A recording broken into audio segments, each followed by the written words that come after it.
దివ్యమైన సంగతితో నా హృదయము పొంగెను. ఒక దివ్యమైన సంగతితో నా హృదయము పొంగెను. యేసురాజని నా ప్రియుడని ప్రియ స్నేహితుడు క్రీస్తని. ఒక దివ్యమైన సంగతితో నా హృదయము పొంగెను. ప్రైజ్ ద లార్డ్, హల్లెలూయా. మరొకసారి వీడియో రూపంలో మరలా మిమ్మల్ని కలుసుకోవడం నాకు చాలా సంతోషంగా ఉంది. అందరూ కూడా ఈ ఛానల్ని చూస్తున్నారనే విశ్వాసంతో నేను నమ్ముతున్నాను. మీరందరూ కూడా ఈ ఛానల్ చూడండి, వీలైనంత మందికి షేర్ చేయండి, సబ్స్క్రైబ్ చేసుకునేలాగా మమ్మల్ని ఎంకరేజ్ చేయాలని మీ అందరికీ కూడా తెలియజేస్తున్నాను. కొద్ది నిమిషాలు చిన్న ప్రార్థన చేసుకుని ఈరోజు వాక్యాన్ని మనం ధ్యానం చేద్దాం. ప్రార్థన. మహాపరిశుద్ధుడా మా ప్రియ పరలోకపు తండ్రి, నీ ఘనమైన నామాన్ని బట్టి నీకు స్తుతులు స్తోత్రాలు. ఇదిగో తండ్రి, వీడియో చూస్తున్న ప్రతి బిడ్డను కూడా పేరు పేరున మీరు దీవించండి, ఆశీర్వదించండి, నీ మేలుతో నింపండి. కొద్ది నిమిషాలు నీ మాటలు వినాలని ఆశపడుచుండగా మీరు మాతో స్వయంగా మాట్లాడండి. ఎవరైతే వీడియో చూస్తూ రకరకాల శోధనల గుండా, వేదనల గుండా, ఇరుకులు, ఇబ్బందులు, వ్యాధి బాధల గుండా వెళ్తున్నారు ప్రభువా, ప్రతి ఒక్కరిని కూడా మీరు దర్శించండి, నీ మేలుతో నింపమని ప్రభువును రక్షకుడు నేను యేసు నామమును అడిగి వేడుకుంటున్నాను పరమ తండ్రి, ఆమేన్. కొద్ది నిమిషాలు దేవుని మాటలు మనం ధ్యానం చేద్దాం. మత్తయి సువార్త 3వ అధ్యాయము 10 నుంచి 12 వచనాలు మనము ఈ రోజున ధ్యానం చేద్దాం. ఇప్పుడే గొడ్డలి చెట్ల వేరను ఉంచబడి ఉన్నది గనుక మంచి ఫలము ఫలింపని ప్రతి చెట్టును నరకబడి అగ్నిలో వేయబడును. మారు మనస్సు నిమిత్తము నేను నీళ్లలో మీకు బాప్తిసం ఇచ్చుచున్నాను. అయితే నా వెనక వచ్చేవాడు నాకంటే శక్తిమంతుడు. ఆయన చెప్పులు మోయుటకైనను నేను పాత్రుడను కాను. ఆయన పరిశుద్ధాత్మతోను అగ్నిలోను మీకు బాప్తిస్మం ఇచ్చును. ఆయన చేట ఆయన చేతిలో ఉన్నది. ఆయన తన కళ్ళమును బాగుగా శుభ్రము చేసి గోధుమలను పొట్టులో పోసి ఆరని అగ్నితో పొట్టును కాల్చివేయునని వారితో చెప్పాను. ఈ రోజున మనం ఎలా ఉండాలి?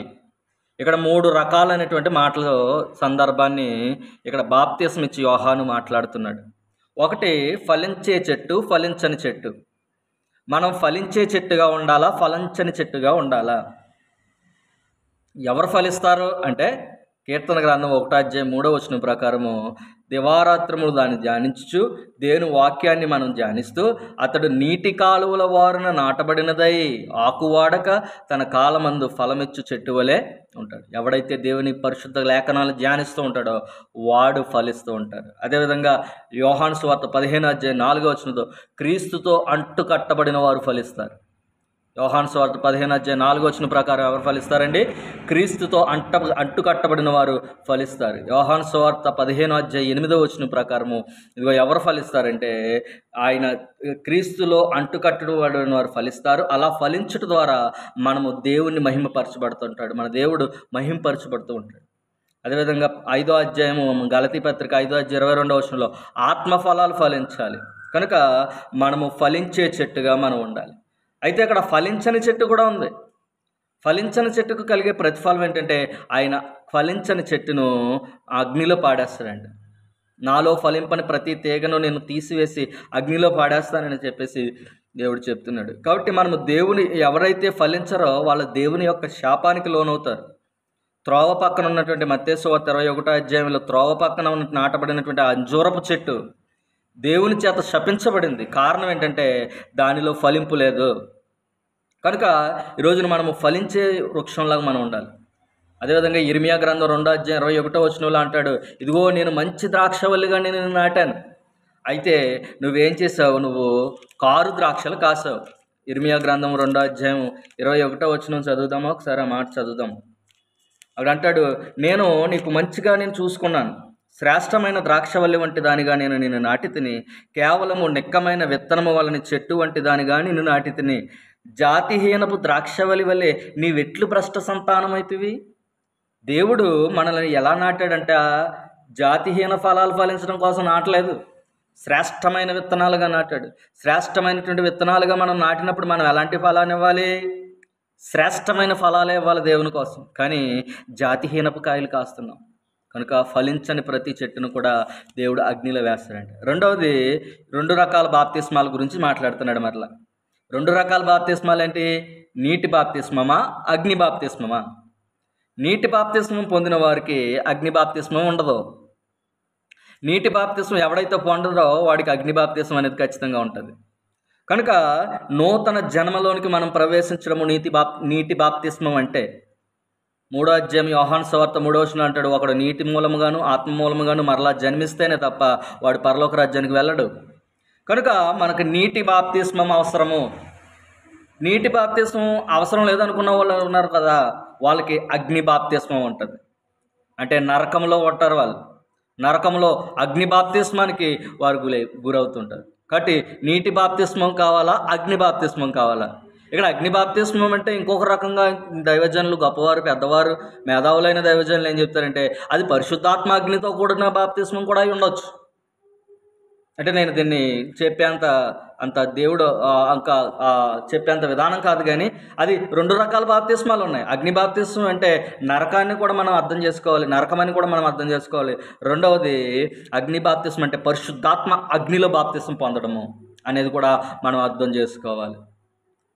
మూడవది గోధుమలాగుంటావా, పొట్టులాగుంటావా? గోధుమలను దేవుడు ఏం చేస్తాడంట, అవన్నీ కూడా ఆయన చేతిలో ఉందా దాన్ని జల్లించి ఆ గోధుమలన్నీ తీసుకెళ్ళి కొట్లలో భద్రపరుస్తానంటున్నాడు. ఆ పొట్టును తీసుకెళ్ళి ఆరని అగ్నిలో కాల్చేస్తానంటున్నాడు. నువ్వు గోధుమలాగుంటావా, పొట్టులాగుంటావా? గోధుమ కాకుండా పొట్టు కాకుండా 3వ రకం బ్యాచ్ ఉంటుంది, అది ఆగడకాయ. అంటే అటు పొట్టులోని వెళ్ళడానికి ఉండదు, ఇటు గోధుమల్లోనికి వెళ్ళడానికి ఉండదు. అంటే సగం సగం భక్తి, సగం సగం దేవుని భక్తి. అలాంటిది దేవుడు ఆశించడు, అలాంటి దేవుడు హర్షించడు. కాబట్టి మనం గోధుమలాగా ఉండాలా, పొట్టులాగా ఉండాలా? ఇంకొక మాట జ్ఞాపకం చేస్తాను, నువ్వు గోధుమవా, గురుగువా? సంఘంలోనే పెరుగుతున్నారు గోధుమలు, ఆ గోధుమలతో పాటు గురుగులు కూడా పెరుగుతున్నాయి. దేవుడు అంటాడు రెండిటిని కలిసి పెరగని. 2 కలిసి పెరిగిన తర్వాత అప్పుడు ఆరని అగ్నితో రెండిటిని పంట కోసిన తర్వాత గోధుమలను నా కొట్లలో కూర్చుకుంటాను, గురుగులను ఆరని అగ్నితో కాల్చివేస్తాను. కాబట్టి ఈ రోజున మనం ఎలా ఉంటున్నాము? 3 మాటలు మీకు జ్ఞాపకం చేశాను. మొదటిది, ఫలించే చెట్టుగా ఉంటావా, ఫలించని చెట్టుగా ఉంటావా? ఫలించే చెట్టుగా ఉంటే దేవునిలో అభివృద్ధి చెందుతావు, ఫలించని చెట్టుగా ఉంటే అగ్నిలో వేయబడతావు. నీటి బాప్తిస్మమా, అగ్ని బాప్తిస్మమా? నీటి బాప్తిస్మం పొందితే అగ్ని బాప్తిస్మం పొందాల్సిన అవసరం ఉండదు. అగ్ని బాప్తిస్మం అనగా రెండవ ఉదాహరణ ఏంటంటే అది పరిశుద్ధాత్మలో పొందవలసినటువంటి బాప్తిస్మం. పరిశుద్ధాత్మ సంబంధమైన అగ్ని బాప్తిస్మం కావాలా, పరిశుద్ధాత్మ సంబంధం కానీ నరకంలో పడేటువంటి అగ్ని బాప్తిస్మం కావాలా అనేది నువ్వు తెలుసుకోవాలి. మూడవది, గోధుమలాగుంటావా, గురుగులాగుంటావా అనేది నువ్వు తేల్చుకుని ఈ రోజున ఒక నిర్ణయం తీసుకుని దేవునిలో ముందుకు సాగాలని దేవుని వాక్యంతో మిమ్మల్ని అందరినీ కూడా నేను హెచ్చరిస్తున్నాను, నన్ను కూడా నేను హెచ్చరించుకుంటున్నాను. May God bless you. Thank you. చిన్న ప్రార్థన చేస్తాను. మహాపరిశుద్ధుడా, మా ప్రియ పరలోకపు తండ్రి, ఇదిగో ఈ యొక్క ఉదయకాల సమయంలో మరొకసారి నీ పాసందుకు వస్తున్నాము. ఇదిగో తండ్రి, నువ్వు ఎలా ఉంటావు?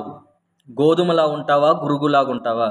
నీకేం కావాలి? అగ్ని బాప్తిస్మమా, లేకపోతే ఇదిగో నీటి బాప్తిస్మమా? నువ్వు ఎలా ఉంటావు? ఇదిగో ఫలించే చెట్టువా, ఫలించని చెట్టువా? నువ్వు ఎలా ఉంటావు? ఇదిగో కొట్లలో కూర్చోబడే ధాన్యంలాగా ఉంటావా, అగ్నితో కాల్చబడే గురుగుల్లాగా ఉంటావా అనేది ఈ రోజున నువ్వు నిర్ణయం తీసుకోమని ఇదిగో నా బిడ్డలందరినీ కూడా నేను హెచ్చరించాను, నన్ను కూడా నేను హెచ్చరించుకుంటున్నాను. ఒకసారి మా హృదయ స్థితిని మేము గ్రహించుకుని మేము ఎలా ఉండాలనేది తీర్మానం తీసుకుని లోకంలో నీ కొరకు సాక్షులుగా నిలవబడడానికి తగినటువంటి కృపను అనుగ్రహించమని ప్రార్థన చేస్తున్నాను. మరొకసారి ఈ వీడియో చూస్తున్న ప్రతి బిడ్డను కూడా పేరు పేరున మీరు దీవించండి, ఆశీర్వదించండి. వారిని నీ మేలుతో నింపమని ప్రభువును రక్షకుడైన యేసు నామమున అడిగి వేడుకుంటున్నాను పరమ తండ్రి. ఆమేన్. అందరికీ వందనాలండి. ఈ వీడియో చూస్తున్న ప్రతి ఒక్కరు కూడా ఈ ఛానల్ని సబ్స్క్రైబ్ చేయండి, లైక్ చేయండి, షేర్ చేయండి, మీ కామెంట్స్ మాకు తెలియచేయండి. మే God bless you. Thank you.